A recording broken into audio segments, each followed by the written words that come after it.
Без маска, бидејќи со господинот Зибери се договоривме дека имаме пристојна дистанца, имаме и дури плексиглас преграда и така натаму. Добро утро за Насер Зибери, новиот правобранител народен во Република Северна Македонија. Добро утро и поздрав до сите ваши гледачи и слушатели.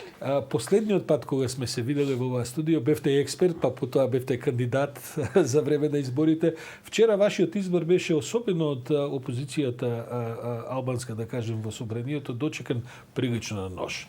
Нели, ве прогласија дека вие не може да бидете правобранител народен, туку само правобранител на владата и на ДУИ, па дури направи една интервенција, оваа герилска акција да ви го сменат насловот на канцеларијата и така натаму. Не можам да не ве прашам кој е вашиот однос кон сето ова, бидејќи навистина во последното својство во кое што се појавите имавте една изразито политичка улога.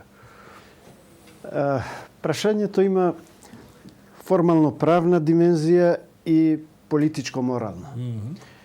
Од формално правен аспект ситуацијата е сосема во рамките на прописите, бидејќи и Уставот и Законот за народниот правобранител не предвидува никакво ограничување во смисла на исполнување на услови за избор на народен правобранител во сферата на забелешките што ги дава опозицијата, поготово албанските политички партии, Алијанса и Алтернатива.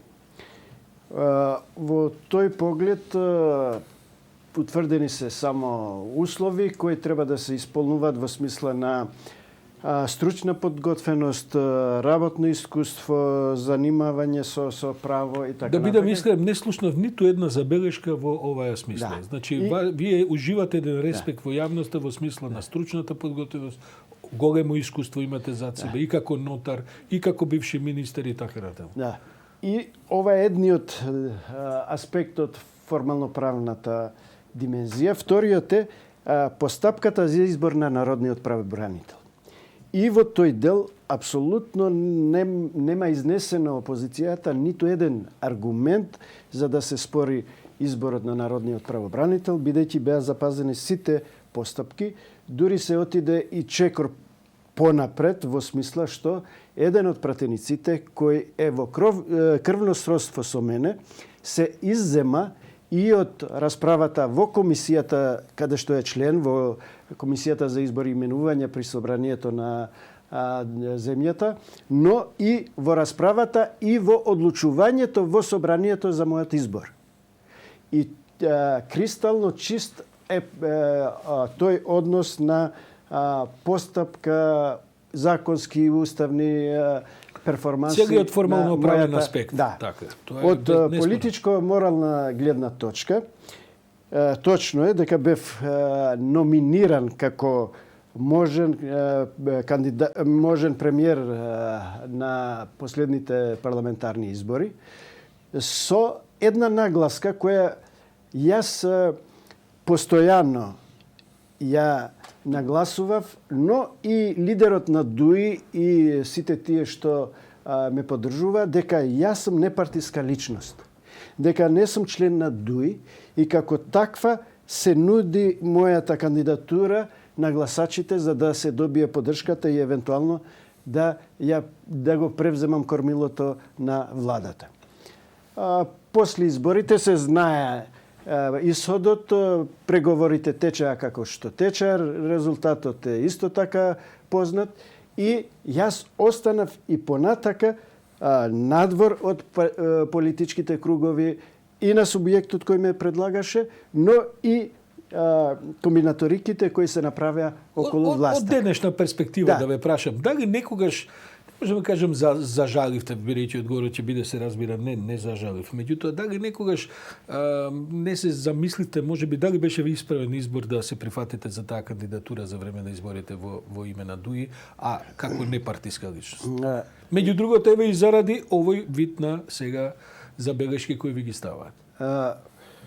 Не мислам дека беше погрешен мојот став да се прифатам за кандидатот, причина што реално верував дека може да се издействува да ако не цел мандат, ако не пола од мандат, еден сериозен период можеше да се издействува. Моите печатоци беа такви. Но сепак политиката, како велат, е уметност на можното.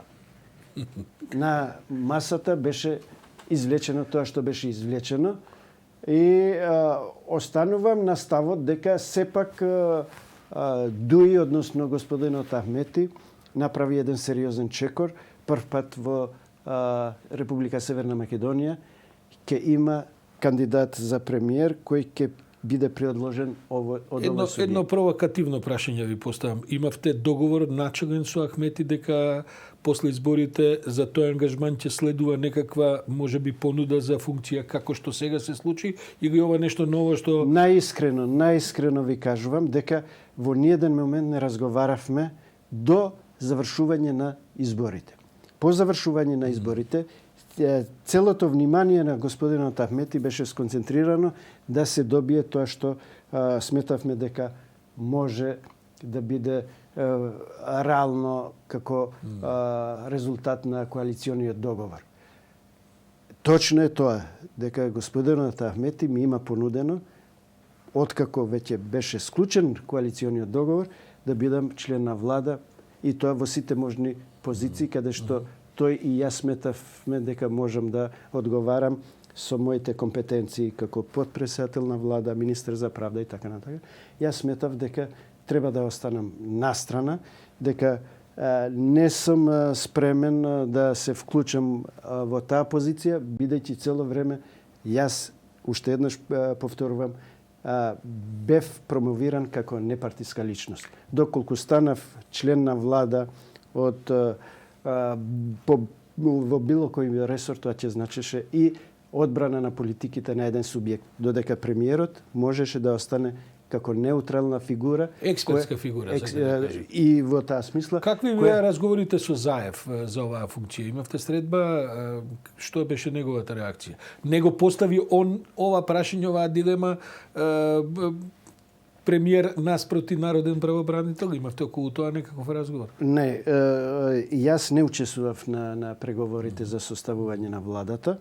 Тоа го правеа тие што ги има пратениците, мнозинството во собрание. И тој разговор помеѓу Заев и Ахмети мене ми е пренесен, но не сум непосреден учесник и не сакам да парафразирам разговори во кои немам директно учество. Функцијата народен правобранител во времиња на, како да кажем, набиени политички агенди, во времиња кога се очекува едно од главните очекувања и испорачување на правдата, па течат реформи во правосудството и така натаму, функцијата народен правобранител е секогаш важна, но сега се чини дека доаѓа период во кој што и уште повеќе ќе биде важна. Ќе имате ли дистанца, сила, ова зашто инаку ве обвинувате опозицијата, да бидете критичен, професионални, кога, бидејќи таа сепак народниот правобранител некако ги штити граѓаните од државата најмногу. Не само во политичка смисла, туку во смисла на услови, во смисла на процедури, во смисла на, не знам, еднакви позиции на граѓаните и така натаму. Како ја доживувате таа своја идна функција во оваа смисла? Еден момент е фактот дека позицијата актуелна на народниот правобранител, мислам дека треба да се извлече од, би рекол, една прашина.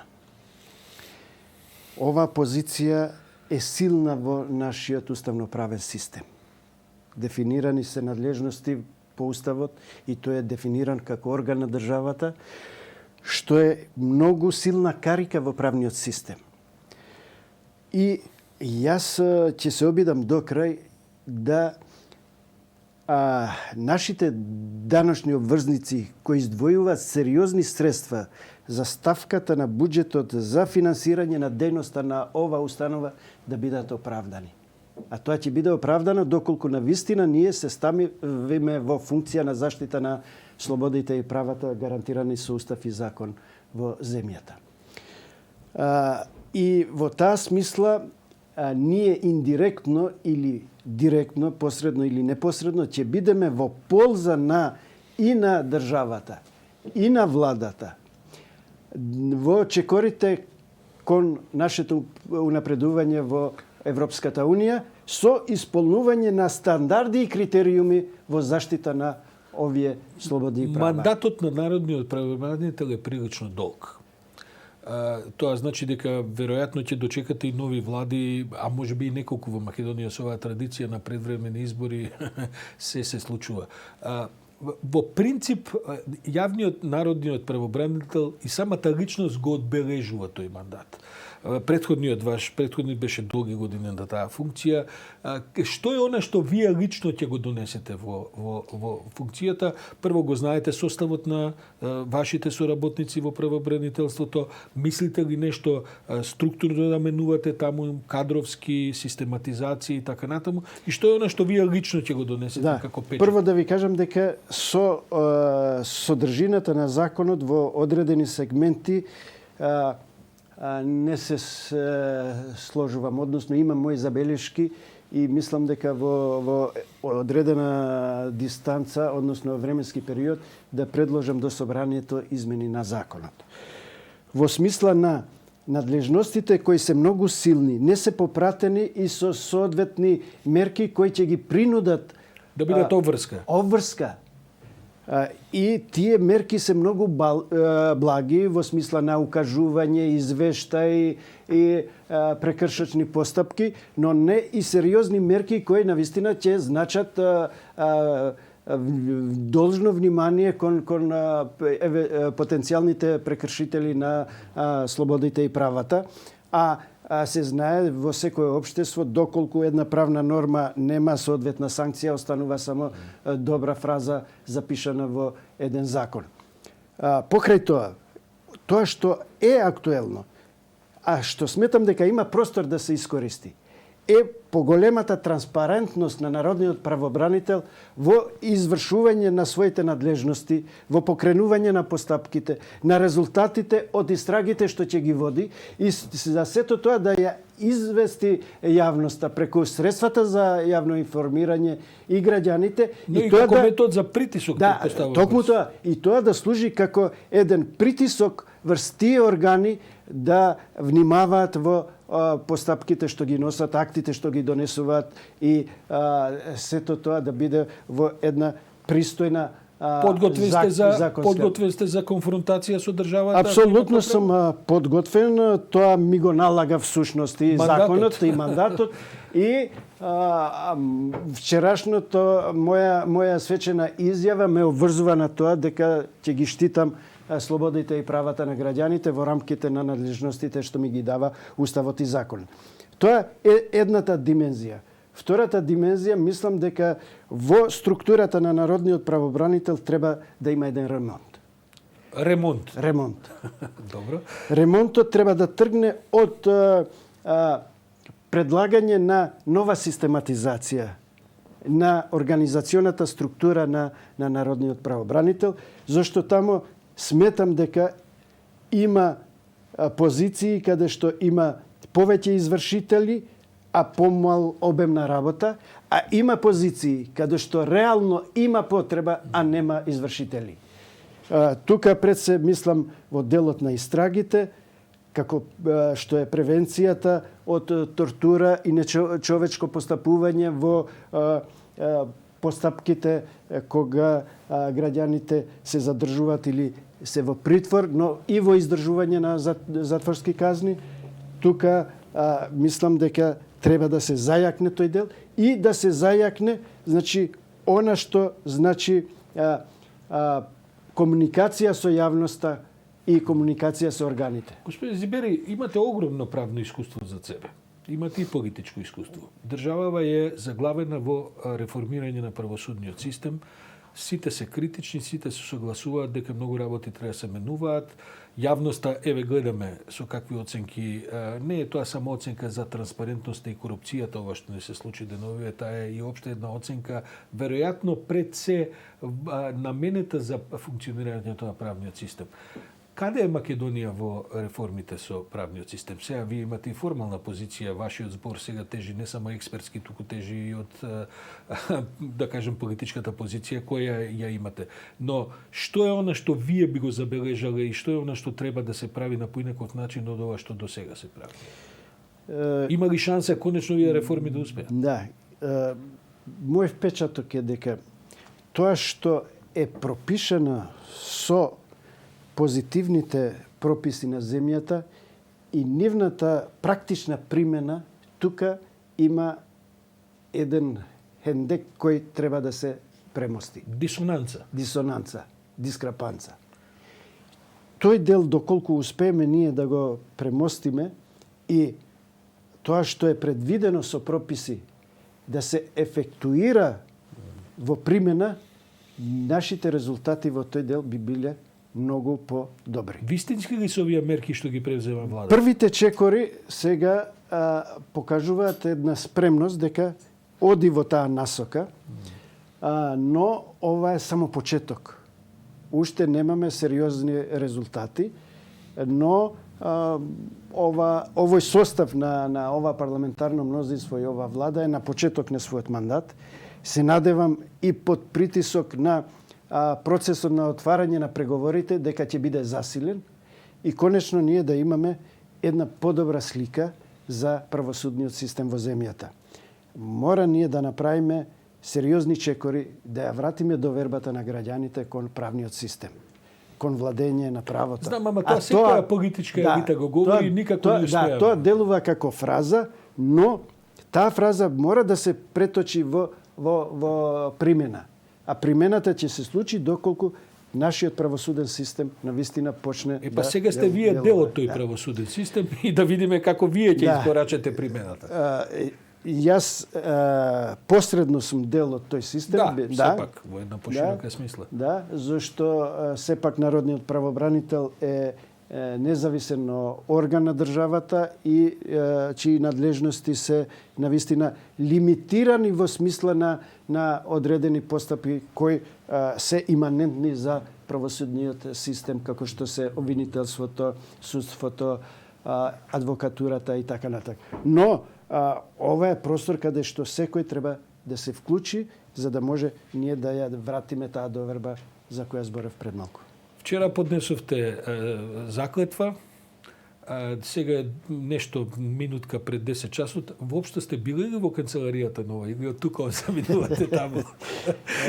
Оти им најавивте реформи во структурата и систематизацијата да прашам. Да, јас вчера по давање на свечената изјава бев во седиштето на Народниот правобранител, извршивме примопредавање со досегашниот и одржав прв колегиум со моите заменици и раководството на Народниот правобранител, каде што ги изложив првичните мои визии. Значи ова не е новост за нив, ова што го говорите овдека. Не, значи каде што со должно внимание ги изслушав, но ме изслуша и сакам да нагласам дека им ветив целосна моја поддршка и доверба, но довербата да се врати со резултати. Зотризивери Фајмидерич Шум за утринско гостување во утрински брифинг. Се надеваме дека често ќе ви имаме на програмата. Ви благодарам на можноста и во секој момент ќе бидам отворен кон медиумите, зашто тоа е простор каде што можеме ние да ја оствариме нашата надлежност.